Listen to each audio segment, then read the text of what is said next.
que a gente vai tratar agora aqui? Quais são as principais ações que as pessoas tomam que se transformam em acidentes de trânsito, principalmente os acidentes fatais?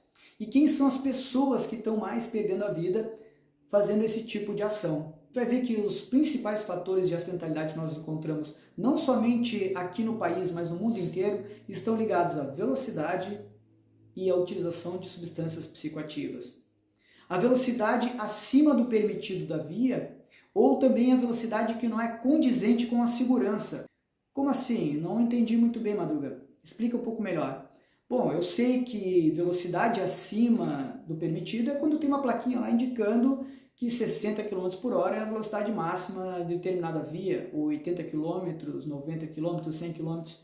Aí fica fácil de entender. Quando acontece um acidente e esse acidente é fatal, e o Instituto Geral de Perícias, ou enfim, a perícia que vai tomar conta dessa ocorrência, vai identificar que a velocidade era acima do permitido no momento da colisão. E vai ser lá computado como velocidade o principal fator de acidentalidade. Mas como assim não condizente com a segurança? Imagine uma via numa cidade que a velocidade máxima seja 60 km por hora. Mas naquele dia existem obras que estão sendo feitas no local. Existe o pessoal que está fazendo talvez uma passeata. É condizente com a segurança eu manter aquela velocidade de 60 km por hora? Ou talvez eu tenha que tomar algum tipo de cuidado e reduzir essa velocidade, uma ação preventiva para que não haja esse acidente. Se houver um acidente, mesmo que seja uma velocidade condizente com o que é permitido, mas não condizente com a segurança, vai ser computado como velocidade que não era a indicada naquele local para aquele determinado trecho onde havia determinada situação. Utilização de substâncias psicoativas, a gente muitas vezes pensa no álcool. Se beber, não dirija. Se beber, não dirija. Vamos pensar então o seguinte. Eu sou uma pessoa responsável e eu não vou beber e dirigir. Não vou tomar uma cerveja e sentar atrás do volante. Ali perto de casa, 2 quadras da minha casa, há um bar. E lá eu vou caminhando, vou como pedestre. Entro naquele bar, tomo muitas e muitas cervejas, um alto teor de etanol no meu corpo e depois saio para voltar para casa. O problema é que eu já não sei para onde é o norte e para onde é o sul.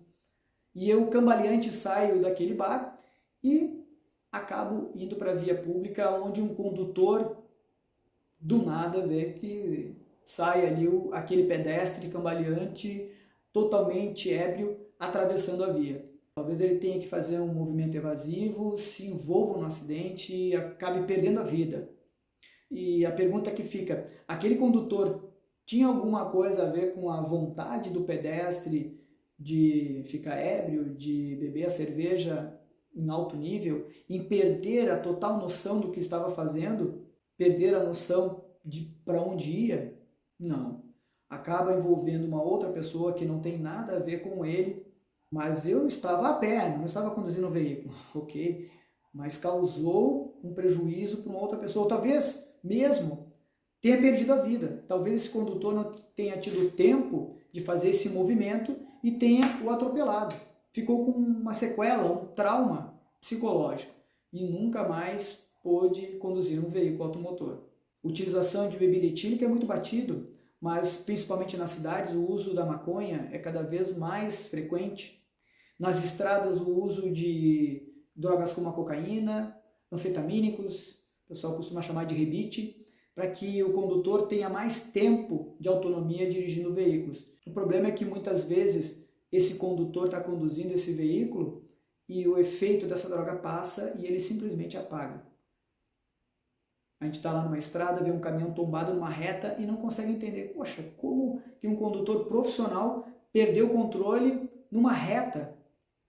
O efeito da droga passou e ele simplesmente apagou. Utilização de medicamentos também, muitas vezes eu tenho um problema de saúde e tenho que tomar algum tipo de medicamento que o médico me receita para tomar. E eu não busco a bula, não leio quais são lá os efeitos colaterais daquele medicamento. E alguns desses efeitos podem ser a sonolência. Não quer dizer que eu vá lá para a via pública, conduzindo ou andando a pé, e eu vá desmaiar, eu vá dormir enquanto estou caminhando. Não, mas a percepção vai ser alterada. Eu vou achar que o veículo vem lá, ele já está aqui. Eu estou achando que o pedestre está caminhando lá, mas ele já está aqui. Quem é que está mais perdendo a vida no trânsito nas cidades grandes? Principalmente o pedestre. O pedestre tem perdido a vida aí devido a atropelamentos e, em segundo lugar, motociclistas.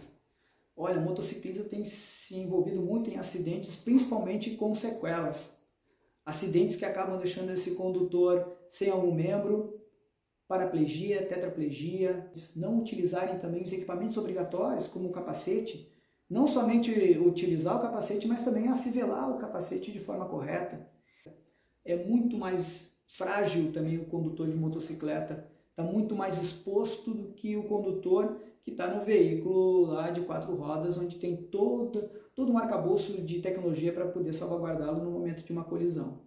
O condutor de motocicleta também tem que ter o cuidado de ter uma atenção redobrada para os pontos cegos, os locais onde quem conduz os veículos maiores não estão ou enxergando.